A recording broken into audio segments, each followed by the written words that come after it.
তো আমি জিদ্দার বুমেরাং মুভিটা দেখলাম। বুমেরাং মুভিটা কেমন লেগেছে জানাবো আমি এই ভিডিওর মধ্যে।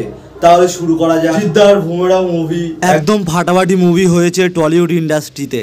তো এই মুভিটার মূল কাহিনী হলো জিদ্দা মানে যে সমর সেন নামে একটি ক্যারেক্টার প্লে করছে, যিনি একজন সায়েন্টিস্ট। সে চায় মানে তার স্বপ্ন সে একটা রোবট বানাবে।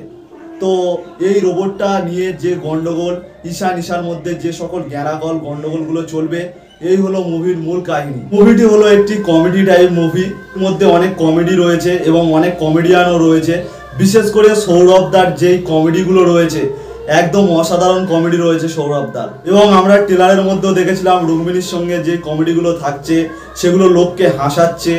আর সত্যি যখন মুভিটাকে দেখছিলাম ওগুলো দেখে হাসি অনেক পাচ্ছিল। এবং এখানে জিদ্দার কথা, ও জিদ্দা কি অ্যাক্টিং করেছে! এরকম মুভি বাংলা ইন্ডাস্ট্রিতে চাই আরো। বাড়ির সামনে পুজো চলছে তাই সাউন্ডের একটু প্রবলেম হবে, কিছু মনে না করে একটু মানিয়ে নেবেন প্লিজ। এবং মুভির মধ্যে জিদ্দার লুকটা একটি অসাধারণ লুক লেগেছে আমার, পুরো সায়েন্টিস্ট হিসাবে হেভি মানাচ্ছে জিদ্দাকে। এবং মুভির মধ্যে কি দেব আছে না এটা বলবো না, তাহলে সবকিছু বুঝতে পারবেন। থাক, এটা সিক্রেটই থাক, তো মুভিটা দেখলেই বুঝতে পারবেন দেব কোথায় রয়েছে। মুভির মধ্যে প্রত্যেকটার একটারই অ্যাক্টিং অসাধারণ লেগেছে। নিশার অ্যাক্টিং বেশি ভালো লেগেছে।